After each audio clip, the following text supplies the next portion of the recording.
Hey there, this is Jeanette, and today I'm going to be showing you how to use the vacation template. So let's go ahead, let's dive right in. So you are probably looking at this PDF that is on my screen. So if you go about halfway down, you'll see where it says, here's how to use this template. And then it has a little file, and then it says open the template. So what's going to happen, you are going to click where it has this bright red click here. And that's a hyperlink that's going to open up the template. So this is the template that I created. And what you're going to do, very first thing, before you do anything else, is you're going to make a copy of it. So up here in the top left-hand corner, you're going to click File. And then you're going to go down to Make a Copy. You will click on Make a Copy. And you can see it says copy of vacation budget planner Google Sheets. You are going to call it whatever you would like. So what's going to happen, I'm going to be doing an example of a family. We're going to pretend like we're a family and we're going to Seattle. We're going to be going and watching a Sounders game. So I'm just going to put Seattle Sounders vacation budget. So Seattle Sounders vacation budget planner Google Sheets. Okay, we're going to be clicking make a copy next. Now this will be the template that we're going to be using for this example. So let's go over each thing first, and then we will actually pretend like we're going to be going on a little vacation, and we're going to fill out the template as well. Okay, so as you can see, there are different categories. The different categories for vacations for this template are transportation, accommodations, food and drink, activities and entertainment, clothing and gear, planning and prep, tech and connectivity, miscellaneous, and then the last thing at the bottom in this bright yellow, it says grand totals. So this thing at the bottom, we'll come back to this. So I'm going to scroll back up to the top. And then let's go over what's in each side one of these categories. So we have the title, the transportation, we have the item, and then it has a whole list of different transportation items. Now down here at the bottom where it says totals, and then it has a 0, and you can see that this is a little bit darker. It's like a light gray. These are going to be anything that's light gray is going to be something that you don't fill out. It's going to be added for you. So I've set it up to where it will add whatever numbers you put in. So for each one of these, we have our plan cost. So this is what we are planning to spend for the vacation we're going to go on. And then after the plan cost, it says actual cost. And then there's about 7 or 8 columns that say actual cost. And then on the right-hand side, it says total actual costs. That's going to be adding up all of that for you.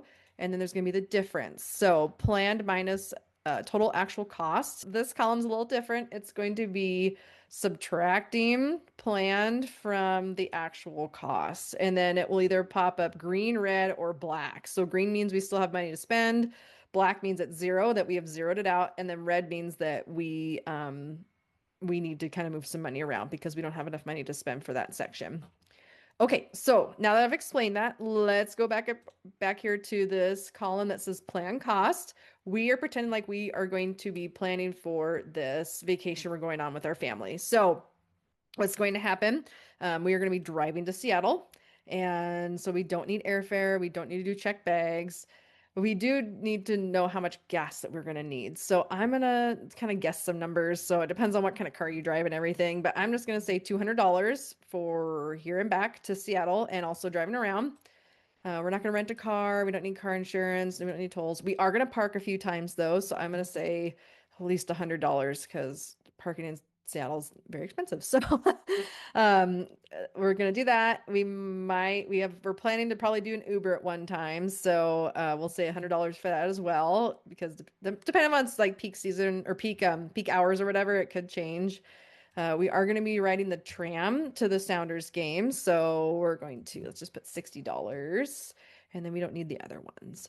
So as you can see at the bottom here, where it says totals in this section, it says 460. So it has added up everything for us in this. And then we have not put anything in for actual cost yet, so that's why those are all still zero. And then you saw, or you can see that these columns on the far right-hand side, they have turned green because that is the money that we are saving up that we're going to be spending. So for each one of those sections, we're going to still have money that we can spend. Okay, so that was our transportation. Now let's keep going on. Remember, we're still in the planning stage, so we're going to be staying at a hotel. And let's say we're staying for a couple nights. Let's say it's going to be $600. And then we don't need to pay any of these other items. So we're going to just leave that blank. So we have our 600, and then over here on the right-hand side, you can see we also have 600 in green. Let's keep moving. Now, the hotel we're staying at, for food and drink, for the hotel we're staying at, they actually have continental breakfast. So we don't need to worry about breakfast. So we're just gonna leave that one blank, but we are gonna do some lunches out. So let's say I'm gonna say 200. Let's say 450. I'm honestly just making up some numbers. And then snacks, we're gonna go to Costco ahead of time. And then let's say coffee shops. Let's do 150 for coffee shops. We're not gonna do alcohol. We're not gonna do room service. Tips, we're gonna add in our tips with the meals. So for this one, we're not gonna worry about it. But if you'd rather add tips in there, that's totally fine too. Whatever that you feel like is best. Special meals, that'd be like for like an anniversary or something, and then other food and drinks. So we have added it up. It looks like it's 950. Then over here on the right-hand side, it is in green and it's 950 as well. So it's all looking good. Okay, plan costs. We're not going to do any excursions. We're not going to do parks, but we are going to be going to the Sounders game and we are going to go to the aquarium. So I looked up the Sounders tickets. They're the ones that we want. It's going to be about $400. And then let me do some math here. $400. And then we also want to go to the aquarium, like I said. So that's let's say 120. And then we're also wanting to go to the Space Needle. That's also, I'm going to say 120. So that is 640 altogether. So let me, under tickets, I'm going to type in 640. Oh, we're not going to do any of this other stuff. Oh, we do want souvenirs though. So each person's going to get, we're going to say each person gets $50 for souvenirs. So that is $200. And so that is all we're going to fill out for now. So we have 840 for that. And looks like in green, we also have 840. So let's keep going. Clothing and gear. Everyone's pretty good except for the kids don't have raincoats. So we're going to make sure that they have raincoats. So we'll do $100 there. Somebody really wants to try out packing cubes, maybe one of the spouses. So they're going to pay packing cubes. I looked them up yesterday. They're $35 on Amazon right now. So they have that. Planning and prep. Oh, they have a dog and they have to board the dog. So we're going to say it's going to be $300. Okay, we're going to keep moving. The tech and connectivities, that's more if you travel internationally. Like if you were to go to Europe and you need like the special like adapter for plugging things in. Okay, last section, miscellaneous. So I really love to have an emergency fund just in case something happens and you need to grab money real quick. So I'm going to say 300 for that.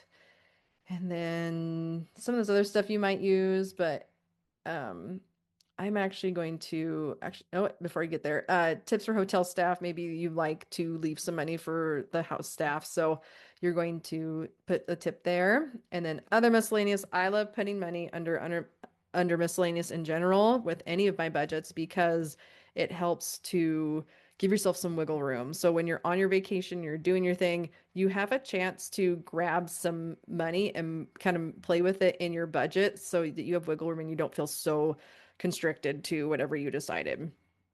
Okay, so let's see. So you can see under the grand totals, it's $3,875. So after everything that we've added up, that is our like what we're planning to spend for our vacation.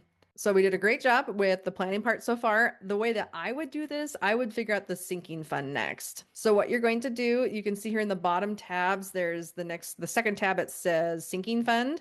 You're going to click there and that pulls up the sinking fund. If you don't know, a sinking fund is when you figure out how much money you're going to spend on something, and then you divide it up by however many months or however many, like 2 times a month, whatever you decide. And then you go through and then you put away money each month for that thing. Whether it's a car or for this, it's a vacation. So typically it's a bigger priced item that you are saving up money for. Okay, so this is how we're going to set up this one. So we are going to go back to that plan and actual cost because I already forgot how much we're just going to spend. 3875. So with our sinking fund under grand total cost, our planned, we're going to plug that in. So that's how much money that we're planning on spending for a vacation. And you can see over here on the right-hand side, there's going to be this little graph that helps you kind of know how much money and how close you are to saving up that money. Now this next one that says actual, since it's that kind of gray, the template's going to be adding it for you, so you don't need to add anything in there. You'll see in just a second. Okay, so 3875. So I'm going to pull up my phone. I have it over here, and 3875. Let's say that we're going to save for 6 months. So we're going to take $3,875 and we're going to divide it by 6. So each month we're going to be saving. I'm gonna have to round up for this. We're going to be saving 645. Try that again. 645 and then 84 cents. So that is what we would need to save for each month to be able to have enough money so that 3875 by the time that we're going on our vacation. And we said we're going to do it for 6 months. So we're going to do it for, we're going to fill in the planned for our sinking fund, six for 645 and 84 cents for each of those first 6 months. So let me fill that in.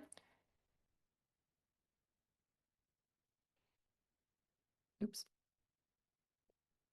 Great. And then the next one, 645.84. 645.84. 645 point, oops, point 84. Last one, 645. So that should be, so yes, that is really close to our what we had. We had to round up, so that's why it's 4 cents off, but we're just gonna leave it there. I think that's good enough. So this is what we have planned to save for 6 months so that we have enough money for our vacation. So now we're going to pretend like we're going through month to month and that we're going to be putting money away. So for the actual, let's say we do really well our first month and we're able to meet our goal. And then you can see here on the right hand for both of these little graphs, this one started to add and this one down here was adding as well. And then you also saw, before we go too crazy, up here in this one right in the center, top center, 64584. This is showing us what we're adding up. Okay, let's keep going. So 64584. So we did really good the first couple of months. Maybe the next month something came up and we had to spend money on, so maybe only put away $400. And then the month after that, we did better though. So let's say we did $800. So we're ahead of schedule now, which is totally fine. And then let's do 64584. And then lastly, we know we have to get about $700. So let's see. Let's just do 700, see what it does. We're a little short, so maybe we worked a little bit of overtime. Okay, so we're just a little bit over now, so that's good. So we're right there. Okay, so as you can see, this is kind of just real life. Like sometimes some months you do really great and you're able to save up all the things, and there's other months that come up and you just kind of fall behind, and that's just life, right? So this really helps though to just be really honest with yourself with how much money that you're saving up. Okay, so that is the sinking fund. Let's go back to the planned and actual costs. Now, we have gone through like we did and we did the planned. Now we're going to be actually doing the actual cost. We're going to pretend like we're spending money on things. Okay, so we are on our little vacation. We're going to go to Seattle. And let's say we fill up in Spokane, $50. And then you can see here on the right-hand side, these numbers are going to start changing because I'm starting to spend money. So the actual costs will add up here in this column, and then you'll also see that this will start subtracting from it. So let's keep doing it and keep an eye on that. Okay, let's say we're over in Seattle. Another time it costs us $65. And then we fill up again, maybe it's a little less that time. And then we need to fill up one more time, and you can see we have $45 more, and we're just gonna sneak in And that one turned to zero. So ideally, when you're doing these budgets, you want them to go down to zero because that tells you that you spent all the money that you were planning to have there. Okay, let's go down. Parking fees. And let's say parking fees. Oh, we had $20 one time and that wasn't too bad. But then we went downtown and oh yikes, it was big yikes. So so let's say it was like $60 for a couple of hours and then we only have $20 left. And oh gosh, we have some stuff that we know we want to do. So we know we want to park one more spot and then you just, like I said, we only have $20 left. So here's what we're gonna do. We're going to go down to our miscellaneous. We're going to kind of move some stuff around. So right now, miscellaneous, we have 250. We're going to move $50 up to parking because we need it there. So 200 minus 50 is going to be 200. So that's like that. Now we're going to go back up here and there's the parking and we're going to add that $50 we took from miscellaneous. We're going to add it to there. So now we have 150. So this should have bumped it up. Yep, it bumped up to 70. So that's great. Let's say another time we went is $50. Great. So now we have $20 that we can pull to a different section if we need to use it. Okay, let's say we did one ride share, ended up being $75. We have some extra, we have 25 extra dollars there. Good. So we can pull from that too if we need to. Public transportation, we use the public transportation. It costs $55. And so that added up right here. And you can see we have $5 left. So we have $50 in our transportation. We could leave it there or we could move it to a different section if we like wanted to use it for food or whatever. So that is how you would fill that one out. Let's move on.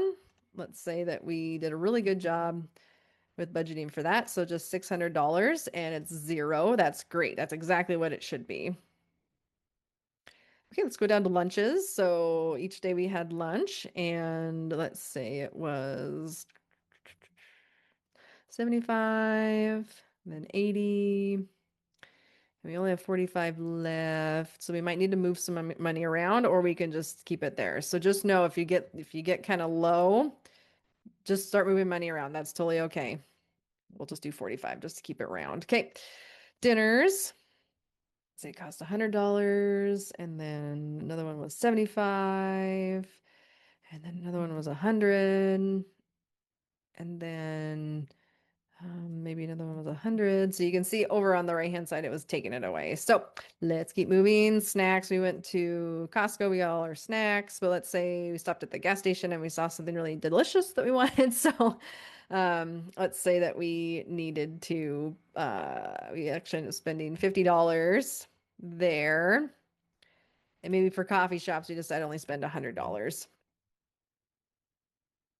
So it should all still be okay. All right, let's say it's 50 one time and 50 another. Okay, cool. We have to add that 50 there. Okay, so that will be 200. Okay, great. Yep, and it zeroed it out. Awesome. Okay, so I fixed it. Good. And then you can see we have $75 left over here from the dinners. Maybe we end up taking that and we end up moving it for like a lunch. Like that's what you could do as well. Activities, remember we're going to go see the Sounders. So it was like $400 for those tickets. And then the aquarium was like 100. And then the Space Needle for the whole family was about 100. So there's that. We're about 40. We're about 40 over because it's green and it's positive. That's great. Souvenirs. Some people got some Sounders gear. That's great. That's $100. Somebody else bought a shirt. I don't know. So the other person bought a shirt. So maybe each person got $50. Okay, great. Let's keep moving. Okay, clothing and gear. Each of the kids got their jackets. They're about $50. Good. And then one of the spouses got their cubes. Great. And then so this one's at zero. And then planning prep, dog boarding. They did the 300. Can see it's zero. That's great. We didn't need tech and connectivity. And then we still had about $500 or 540 that we could have used and moved around. Remember when we were like, oh, this is getting low. You could have been pulling it from the miscellaneous and putting it there. Oh, and then we do have our tips. Let's put our tips in there. Okay, great. Okay, so we just went through what you would have done as you were on your trip, and you would like every night you would sit down and you would add up these numbers. And then we're this is good. We're over 665. That's great. And yeah, that's a really good place to be. Having money left over after vacation, right? And not like spending money for months on your vacation. Anyway, so this was the vacation template. I hope this was super helpful for you. If you have any questions, please go ahead and email me and contact me. I would love to answer them for you. Thanks for watching, and